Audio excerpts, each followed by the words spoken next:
موقع پر اس بات کو سمجھ لیں کہ ترجیح دنیا کو نہ دے، ترجیح آخرت کو، اللہ کی ذات کو۔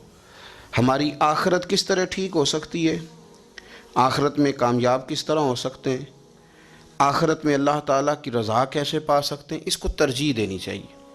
نبی پاک صلی اللہ تعالیٰ علیہ وسلم کے بہت سارے صحابہ بڑی شانوں والے، ایک صحابی کا ہم آج ذکر کرنے جا رہے ہیں جن کا نام ہے حضرت ابو ذر غفاری رضی اللہ تعالیٰ۔ ہمارے صوفیاء تصوف میں ایک جملہ بولتے ہیں کہ تیرا تو فقر فقر ابو ذر ہے، یعنی جن کو صحیح درویش کہتے ہیں نا، صحیح درویش۔ مولا علی شیر خدا رضی اللہ تعالیٰ عنہ فرمایا کرتے دو ہی تو بندے ہیں جو رب کے رستے میں کسی شے کی پرواہ نہیں کرتے۔ حضور کون سے؟ فرمایا ابو ذر غفاری ہے اور دوسرے علی المرتضیٰ ہے۔ مولا علی فرمایا کرتے یہ نا مسلمانوں میں سے چوتھے یا پانچویں مسلمان ہیں۔ شروع سے ایک سلیم الطبع آدمی، کچھ لوگ طبعاً بڑے نفیس ہوتے ہیں، طبعاً اللہ کی طرف سے شروع سے ہی۔ ان کا جو قبیلہ تھا بنو غفار وہ راہزنی کرتا تھا، لوگوں کو لوٹ لیتا تھا۔ شروع میں یہ کام کیا لیکن جب کچھ لوگوں کی چیخیں کانوں میں گئیں تو چھوڑ دیا، فرمایا نہیں یار طبیعت نہیں مانتی۔ اور نبی پاک کا کلمہ پڑھنے سے پہلے ہی بتوں کی پوجا چھوڑ کے رب کی عبادت شروع کر دی۔ لوگ پوچھا کرتے تھے آپ عبادت تو کرتے تھے پر منہ کدھر کرتے تھے؟ فرماتے تھے جدھر وہ کرا لیتا تھا کر لیتے تھے۔ کسی نے انہیں بتایا کہ مکے میں ایک شخص ہیں جنہوں نے اعلان نبوت کیا ہے، آپ کی طرح کی باتیں کرتے ہیں۔ انہوں نے اپنے بھائی کو بھیجا، ان کا نام انیس تھا، پتہ کر کے واپس آئے، بھائی کہنے لگے ابو ذر، ان کا نام جندب ہے اصل میں، ذر ان کے بیٹے کا نام ہے اور کنیت سے زیادہ معروف ہیں، ابو ذر غفاری کہلاتے ہیں۔ فرماتے ہیں کہ بھائی نے آ کے بتایا کہ وہ نیکی کا حکم دیتے ہیں، برے کاموں سے منع کرتے ہیں، صلہ رحمی کا پیغام دیتے ہیں، لیکن لوگ سارے مخالف ہیں۔ یہ چیز بھی بڑی کاؤنٹ ہوتی ہے، اسے نہ کاؤنٹ کیا کریں۔ لوگوں کی ترجیحات بدلتی ہیں، صبح کچھ دوپہر کچھ شام کچھ، اسے نہ کاؤنٹ کریں۔ انہوں نے اس بات کو کاؤنٹ کر کے بتایا کہ لوگ ان کے جو ہیں نا وہ مخالف ہیں سارے۔ تو حضرت ابو ذر غفاری کہنے لگے مجھے تسلی نہیں ہوئی، میں خود جا کے پتہ کروں گا۔ کہتے ہیں مکہ شریف آیا تو کسی ایسے آدمی سے پوچھ بیٹھا، میں تو کچھ اور سمجھا تھا وہ کچھ اور نکلا۔ مکے والوں نے بڑا مارا۔ مکے پہنچ کے پہلی جو چیز ملی وہ مار کھانے کی تھی۔ اب میں ڈرتے کسی سے پوچھتا ہی نہ، بھوک بھی بڑی تھی، رہنے کو جگہ نہیں تھی، حرم شریف میں لیٹا رہتا تھا۔ میرے نصیب دیکھو، مجھے ایک شخص نے آ کے ہلایا، کہنے لگے اگر مناسب سمجھیں تو میں آپ کو دیکھ رہا ہوں کافی دیر سے، آپ کوئی پردیسی ہیں، آپ کا اپنا مہمان نہ بنا لوں؟ تو میں نے کہا آپ کا کیا نام ہے؟ کہنے لگے میرا نام ہے علی ابن ابی طالب۔ کہتے ہیں مولا کائنات گھر لے گئے، کھانا بھی کھلایا، جگہ بھی دی، سونے کو خدمت بھی کی، لیکن چونکہ میں تو پہلے ایک سے پوچھ کے مار کھا بیٹھا تھا، میں نے پوچھا نہیں میں کدھر آیا ہوں۔ رات رہے، اگلی رات بھی رہے، لیکن میں نے بتایا نہیں میں کس کام آیا ہوں۔ حضرت ابو ذر غفاری رضی اللہ تعالیٰ عنہ کہتے ہیں خود ہی مولا علی نے پوچھا بتا سکتے ہو کیسے آئے ہو؟ میں نے کہا رات رکھ لو گے؟ فرمایا بڑا کشادہ سینہ دیا رب نے مجھے، تو بات تو کر۔ کہنے لگے یار میں تو محمد مصطفیٰ کی زیارت کرنے آیا صلی اللہ تعالیٰ علیہ وسلم۔ یہ بے نیاز لوگوں میں سے ہیں حضرت سیدنا ابو ذر غفاری۔ میں حضور کی زیارت کے لیے، حضرت علی کہنے لگے سویرے لے چلوں گا۔ انسان بزدل نہیں ہوتا، ہر انسان بزدل نہیں ہوتا، اور بلا وجہ ٹکراؤ کی پالیسی بنا لینا یہ بھی سیانے لوگوں کا کام نہیں۔ حکمت کے تقاضوں کے مطابق چلنا یہ بھی دلیر لوگوں کا ہی کام ہوتا ہے۔ حضرت مولا علی کہنے لگے صبح لے کے چلوں گا پر حالات ٹھیک نہیں، شرارتی لوگ ہر جگہ ہوتے ہیں، اگر کوئی شرارتیوں کا ٹولہ ملا نا جو کھڑا ہوگا جاسوسی کرنے کے لیے کہ حضور کی طرف کون کون جا رہا ہے، تو میں نیچے جھکوں گا جوتے کا تسمہ ٹھیک کرنے کے لیے، لیکن آپ نے نہیں کھڑے ہونا، آپ نے چلتے رہنا ہے تاکہ کسی کو شک نہ ہو۔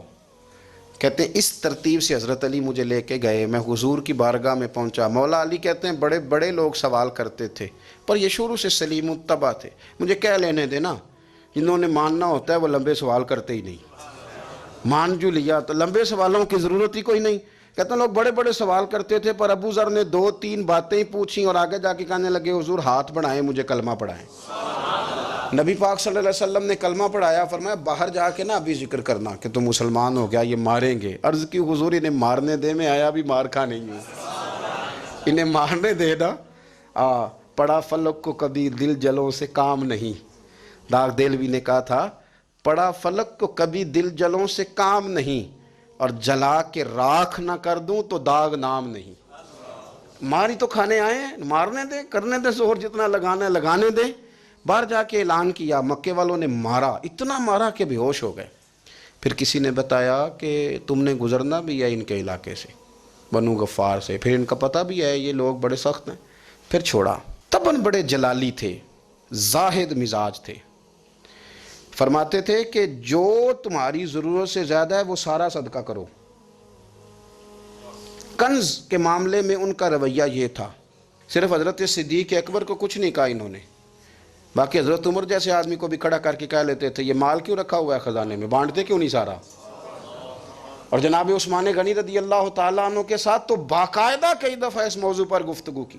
وہ کہتے تھے کہ جب اللہ کہتا ہے قرآن میں کہ مال دولت جمع نہیں کرنی، تو وہ جو لوگ تھے وہ بھی بڑی شانوں والے تھے، وہ کہتے تھے کہ اللہ نے جب زکوٰۃ فرض کی تو مال جمع ہوتا ہے تو زکوٰۃ فرض ہوتی ہے نا، جب فطرانے کا کہا تو مال ہوتا ہے تو فطرانہ آتا ہے نا۔ تو آپ جو کہہ رہے ہیں وہ ٹھیک ہے، پر آپ اعلیٰ بات کر رہے ہیں تقوی کی، سارا بانٹو۔ تو حضرت ابو ذر غفاری کہتے تھے چلو ٹھیک ہے تمہاری بھی بات مان لیتا ہوں، پر یہ بتاؤ مدینے والے کا اپنا طریقہ کیا ہے؟ کہ بھئی حضور کا طریقہ تو وہی ہے جو آپ بتا رہے ہیں۔ تو فرمانے لگے پھر اس رستے نہ چلیں جو رستہ مدینے والے رسول کا ہے، اور حضور سے، نبی پاک سے عشق کرتے بڑا کھل کے۔ یہ صحابہ صفہ میں سے تھے۔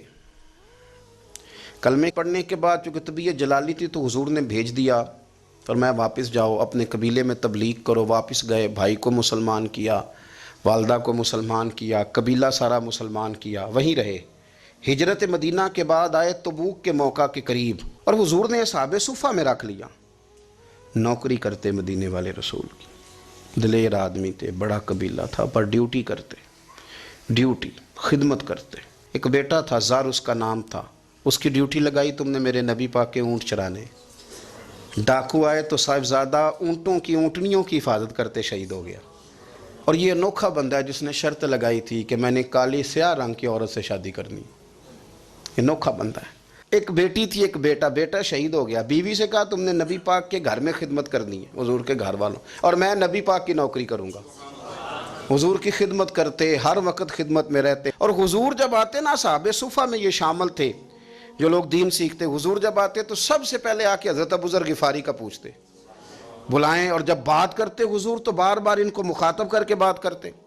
حضرت ابو ذر غفاری رضی اللہ تعالیٰ عنہ کا نبی پاک سے اتنا پیار کہ ہماری بھی مشکل حل کر دی۔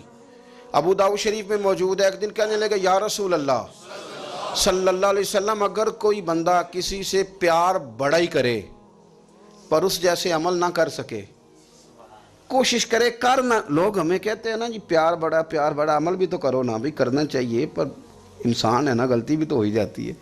اب ہم عمل نہیں کر سکتے تو تم ہمیں پیار بھی نہیں کرنے دو گے، مہربانی کرو پیار تو کرنے دو نا۔ حضرت ابو ذر غفاری نے کہا، ابو داؤد شریف میں موجود ہے، یا رسول اللہ صلی اللہ تعالیٰ علیہ وآلہ وسلم، حضور پیار بڑا کرے پر ان جیسے عمل نہ کرے تو حکم کیا ہے؟ تو حضور نے فرمایا پیار سچا کرے، اللہ قیامت کے دن جس سے محبت کرے گا نا اس کے ساتھ ہی دونوں کو اکٹھا فرما دے گا۔ تو حضرت ابو ذر نے فوراً کہا، حضور پھر مجھے آپ سے بھی بڑا پیار ہے، رب سے بھی بڑا پیار ہے۔ فرمایا فکر نہ کرنا، جنت میں اکٹھے ہی جائیں گے۔